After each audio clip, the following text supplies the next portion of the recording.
पासबां है मोहम्मद अली जिन्ना, मोहम्मद अली जिन्ना। कायद के आखिरी 11 दिन। मुसलमान मुसीबत में घबराया नहीं करता। यूं दे हमें आजादी के दुनिया हुई हैरान, है कायद आज़म तेरा एहसान है एहसान। हर दिन पे मुसलमानों पे छाई थी तबाही, मुल्क अपना था और गैरों के हाथों में थी शाही। ऐसे में उठा दीन मोहम्मद का सिपाही, और नाराए तकबीर से दी तूने गवाही। इस्लाम का झंडा लिए आया सर मैदान, है कायद आज़म तेरा एहसान है एहसान। आज यकम सितंबर है। भाई ने कहा, फाती अब मुझे और ज़िंदा रहने से दिलचस्पी नहीं रही। मैं जितनी जल्दी चला जाऊं उतना ही बेहतर होगा। अब मैं ज़िंदा नहीं रहना चाहता। अपने भाई के मुंह से ये अल्फाज सुनकर मैं कांप गई। उसी दिन डॉक्टर इलाही बख्श ने फातिमा जिन्ना को बता दिया कि कायदे आज़म को हेमरेज हो गया है। कोयटा की बुलंदी अब उनके लिए मुनासिब नहीं, उन्हें कराची ले जाना होगा।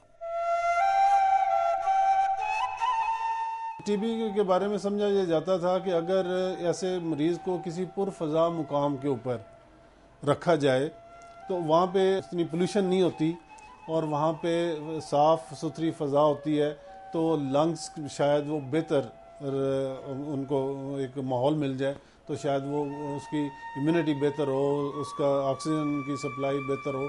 इस तरह से करके उन्हें साफ़ हवा मिले। इसी तरह जो उन्हें शिफ्ट किया गया वहाँ पे ज़ियारत में, वो भी इसी कॉन्सेप्ट के। लेकिन ये है कि इतना लंबा सफ़र ऐसे पेशेंट के लिए वो शायद इतना फिजिबल ना था।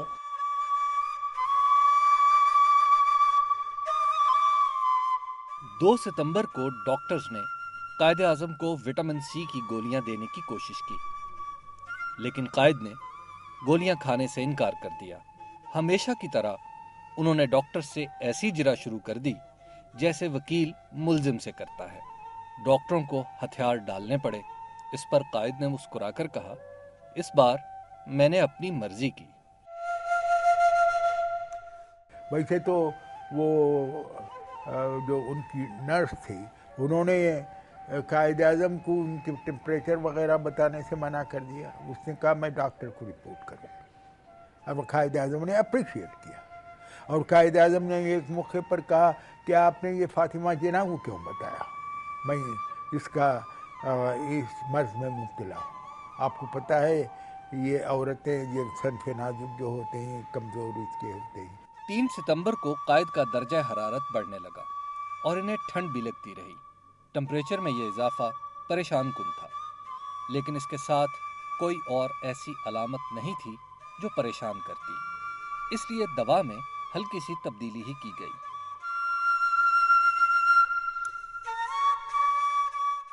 अगले रोज यानी 4 सितंबर को रात में एक बार फिर दर्जा हरारत बढ़ गया। डॉक्टर इलाही बख्श ने कायद से रात के लिए एक नर्स रखने की इजाजत मांगी। कायद ने इनकार कर दिया। 5 सितंबर को डॉक्टरों को मालूम हुआ कि उन पर नमूनिया के हमले के आसार हैं। उन्हें सांस लेने में दुश्वारी हो रही थी।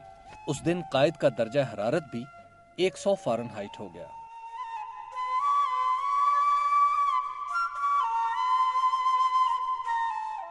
और नब्ज टेम्परेचर के तनासुब से कहीं ज्यादा तेज। मसला ये बना कि जो टीके जरूरी थे वो कोयटा में मिल नहीं रहे थे। डॉक्टरों ने फौरी तौर पर दस्तयाब दवाई ही इस्तेमाल की और अगले दिन सही दवाई मिली। बेसिकली ये था कि एक तो जो आजकल जितनी दवाइयाँ ट्यूबरकुलोसिस की अवेलेबल हैं, एक तो ये कुछ ज़माने में नहीं थी। स्ट्रेप्टोमाइसिन इंजेक्शन था और बाकी जो दवाइयाँ वो 52 के बाद में आई। तो उनका ये कहना था मे बी कि उनको बाहर ले जाया जाता, किसी अच्छी जगह पे रख के उनका ट्रीटमेंट कराया जाता, लेकिन उससे एक ख़तरा था कि उनकी लीकेज हो जानी थी अगर वो बाहर ले जाते। तो उन्होंने कायदा ने खुद अपनी बीमारी को छुपाए रखा और काफ़ी देर तक मेरा ख्याल है कि उन्होंने अपनी विल पावर से काम लिया और अपना ट्रीटमेंट सिर्फ इस वजह से शायद वो डिले करते गए या प्रॉपर्ली ना करवाया कि कहीं किसी लीक हो गया तो ये मेरे सारी मूवमेंट के ऊपर फ़र्क ना पड़ जाए। 6 सितंबर को सूरत हाल में तो कोई बड़ी तब्दीली नहीं आई, लेकिन कायद की खुराक में बहुत कमी आ गई। 7 सितंबर को उनका सांस तेजी से चलने लगा। वो बेचैन हो गए और एक टेबल फैन लाने को कहा। उन्हें ऑक्सीजन दी गई, जिससे हालत कुछ बेहतर हुई। डॉक्टर्स को मजीद मशवरे की जरूरत पड़ी। मैंने मिस्टर इस्फहानी को वाशिंगटन तार दिया कि वो फौरी तौर पर अमेरिका से एक स्पेशलिस्ट को भिजवाएं। अमेरिका से डॉक्टर के आने में देर थी। 8 सितंबर को डॉक्टर इलाही बख्श ने मजीद मशवरे के लिए कराची से डॉक्टर M.A. मिस्त्री को बुला लिया। कायद का टेम्परेचर मुसलसल बढ़ रहा था। डॉक्टर्स को खौफ भी था कि कहीं कायद आजम नए डॉक्टर की आमद को मुस्तरद न कर दें। 9 सितंबर को डॉक्टर अली मिस्त्री जियारत पहुंच गए। डॉक्टर मिस्त्री का कहना था कि अब कुछ नहीं हो सकता। इन हालात में भी कायद ने खबरें सुनने के लिए रेडियो तलब किया।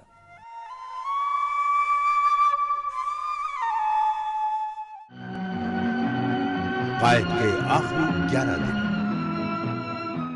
10 सितंबर को कोयटा की रेजिडेंसी में डॉक्टर इलाही बख्श मायूस हो चुके थे, क्योंकि कायद के खून में इन्फेक्शन मुसलसल बढ़ रही थी और उनका ब्लड प्रेशर गिर रहा था।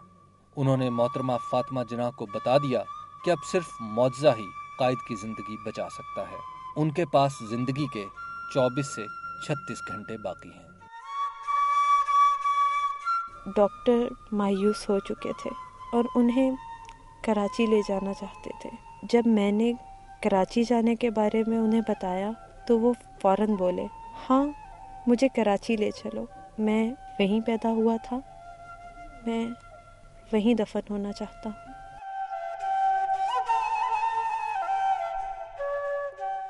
उनकी आंखें बंद थीं और नींद में कह रहे थे, कश्मीर, इन्हें फैसला करने का हक दो।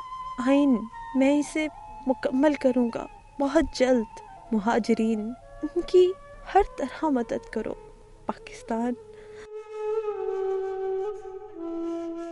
11 सितंबर 1948 गवर्नर जनरल का वाइकिंग तैयारा कराची के माड़ीपुर एयरपोर्ट पर 4:15 पर उतरा।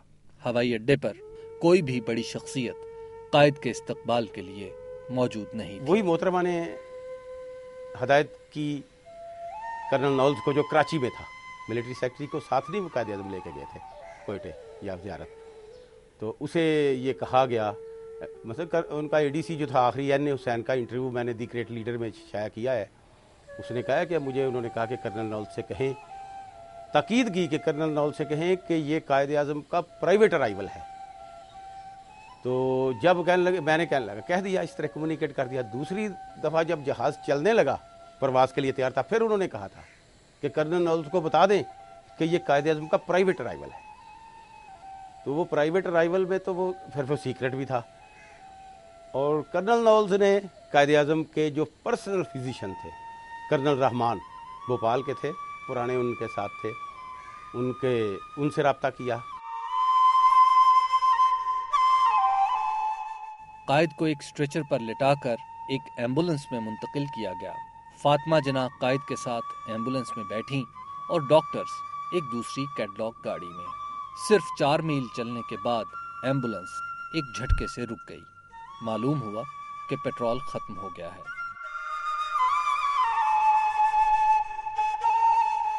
कायद आज़म को मारीपुर एयरपोर्ट पर कौन रिसीव करेगा, ये तक फातिमा जिन्ना ने फैसला किया, ना कि लियाकत अली ख़ान ने या हुकूमत ने। उन्होंने बिल्कुल सबको मना कर दिया था। और मुझे मालूम है कि ये काजी ईसा ने कहा कि लियाकत अली ख़ान उस दिन शाम को 5:30 बजे अपनी छत पर गए थे प्राइम मिनिस्टर हाउस की, ये देखने के लिए कि कायद आज़म आए ही नहीं आए ही। वो इंडिकेटर ये था कि गवर्नर जनरल फ्लैग उनके यानी प्रेसिडेंट हाउस पर लहराता है या नहीं। जब नहीं लहराया तो उनको तशवीश हुई, फिर उन्होंने मालूम किया ये ब्रेकडाउन यानी एम्बुलेंस ब्रेकडाउन का वाक़या पेश आया। इसी उस ज़माने में हमारे रिसोर्सेस वसाइल बहुत कम थे, ये कोई बात ही नहीं थी आज कल के जैसा। थोड़ा ही है कि एक मिनिस्टर भी जाए तो सामने पीछे खाली गाड़ियाँ जाती हैं, खाली गाड़ियाँ, अगर कोई ब्रेकडाउन हो तो ये हो जाए। सख्त गर्मी थी और इस गर्मी में कायद के कपड़े पसीने से भीग चुके थे। 1 घंटे बाद दूसरी एम्बुलेंस पहुंची और उसके जरिए बानी पाकिस्तान गवर्नर जनरल हाउस पहुंचे। अब 6 बज चुके थे। बुढ़ापा, बीमारी और एम्बुलेंस की खराबी ने कायद को थका दिया था। वो बिस्तर पर पहुंचते ही सो गए, एक पुरसुकून नींद। उन्होंने आखिरी कोशिश की और ज़ेरे लब मुझसे मुखातिब हुए, फाती, खुदा हाफिज, ला इलाहा इल्लल्लाह मुहम्मदुर रसूलुल्लाह। मैं चीखती हुई कमरे से बाहर आई। डॉक्टर वहाँ पहुँच गए। वो मुआयना कर रहे थे और मैं बेहिस्सो हरकत वहाँ खड़ी थी। फिर मैंने देखा कि उन्होंने मेरे भाई का जिस्म एक सफ़ेद चादर से ढांप दिया।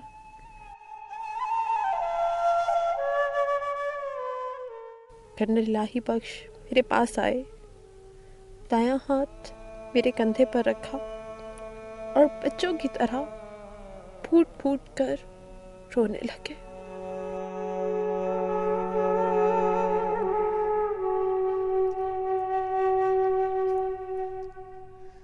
है आज तक हमें वो कयामत की घड़ी याद,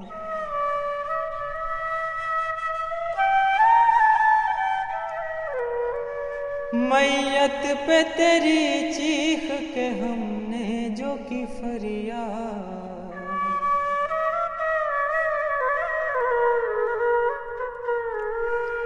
बोली ये तेरी रूह न समझो इसे बेजार।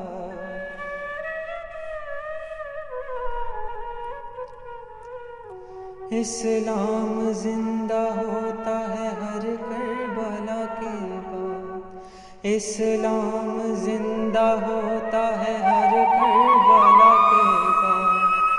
गर वक्त पर मुल्क पे हो जाएंगे कुर्बान, है कायद आज़म तेरा एहसान है। कायद के आखिरी 11 दिन। कायदे आज़म 11 सितंबर 1948 को ज़ियारत से कराची बतौर गवर्नर जनरल नहीं बल्कि ज़ाती हैसियत में आए। लेकिन क्या आज हमारा सदर एक जगह से दूसरी जगह जाए तो ऐसा ही होगा? एक एम्बुलेंस, एक गाड़ी और बस? एक तो बेसिक जो सिक्योरिटी बॉक्स जो है वो तो बहरहाल होता ही है कि पायलट, एक एडवांस पायलट और उसके बाद सदर की गाड़ी और उसके पीछे 2 गाड़ियां जो है उसको इमीडिएट सिक्योरिटी कवर देती हैं और उसके बाद उनकी एक स्पेयर व्हीकल होती है। ये एक स्टैंडर्ड सिक्योरिटी बॉक्स है जो हमेशा सदर के साथ मौजूद होता है और उनको सिक्योरिटी कवर देता है। उसके अलावा सिक्योरिटी जो है वो रूट लाइनिंग होती है कि और सारी रूट जो है उसके ऊपर सिक्योरिटी कवर दिया जाता है और उस पर लोग डिप्लॉय किए जाते हैं कि किसी किस्म की कोई सिक्योरिटी थ्रेट उसे ना हो। और तीसरा ये कि जो टेल पे एक गाड़ी होती है जो कि सीनियर अफसर के अंडर होती है कि अगर किसी किस्म की कोई सिचुएशन हो जाए तो वो मदद के लिए फ़ौरन पहुँचे। और उसके अलावा अमूमन एक स्टैंडर्ड प्रैक्टिस ये है कि एक एम्बुलेंस साथ होती है। ये एक फितरी सवाल है जो सब पूछते हैं कि हुकूमत पाकिस्तान ने एक ऐसी एम्बुलेंस क्यों भेजी जिसमें मुनासिब मिकदार में पेट्रोल भी नहीं था। ये बिल्कुल नहीं, ये कॉन्स्पिरेटर्स की थियरी है। हम कॉन्स्पिरेसी थियरी में बहुत जल्द मुब्तला हो जाते हैं क्योंकि हम जज्बाती हैं। इसी उस ज़माने के अगर रिसोर्सेज देख लीजिए, उस वक्त पर जो बेहतरीन एम्बुलेंस थी भेजी गई, मेरा अपना ख्याल है उस ज़माने में 2-3 एम्बुलेंस से ज़्यादा थे भी नहीं पाकिस्तान के पास। इसी और वो देखकर, और फिर ये एक और चीज़ मैं आपको बताता चलूँ कि मोहतरमा फ़ातिमा जिन्ना ने कोयटा से फ़ोन किया कि कोई एयरपोर्ट पर ना आए, और सिर्फ नॉल्स जो उनका मिलिट्री सेक्रेटरी था वही आया था। उसी को तमाम हिदायत दी गए, और इसमें हुकूमत का कोई हाथ नहीं था।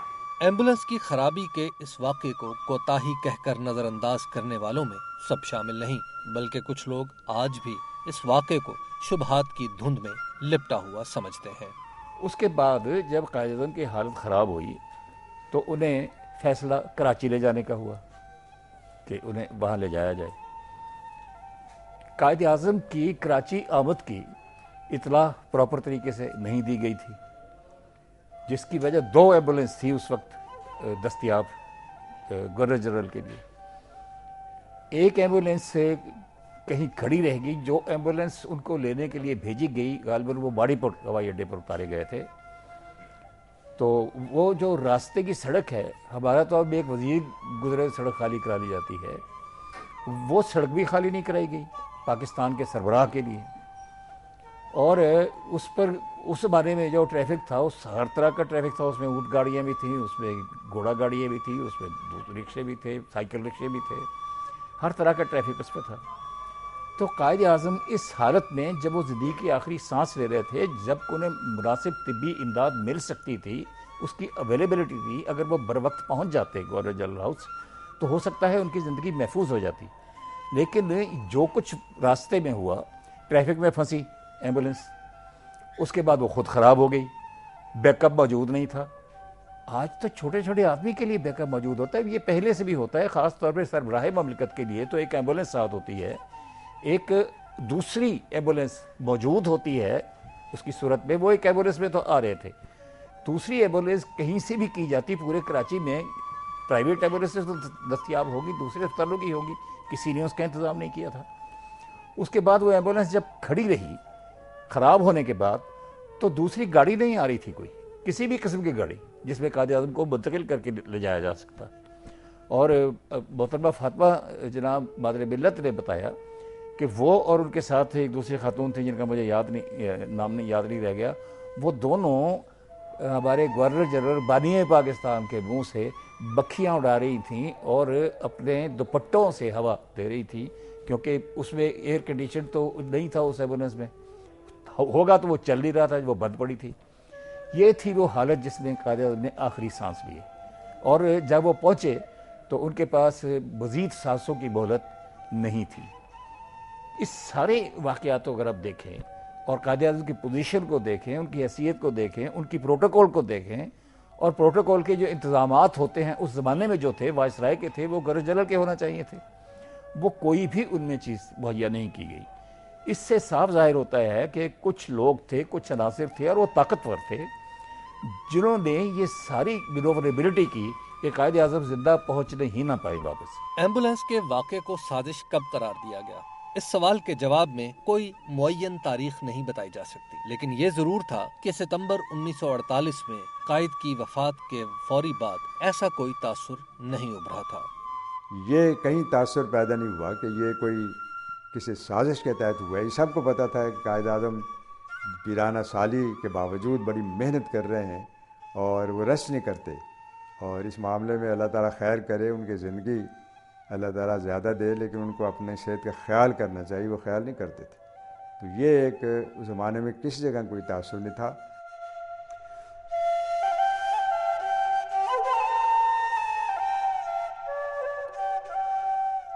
कायद-ए-आज़म ने अपनी जिंदगी में किरदार की कई मिसालें पेश की, लेकिन बिस्तरे मर्ग पर भी वो एक मिसाल बने।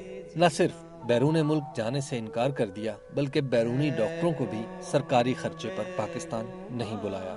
हैरत की बात है कि गवर्नर जनरल बनने से पहले कायदे आजम यूरोप के नामवर डॉक्टरों से अपने खर्चे पर इलाज कराते रहे। मिल्लत का पासबां है मोहम्मद अली जिना, लगता है ठीक जाके निशाने पे उसका तीर,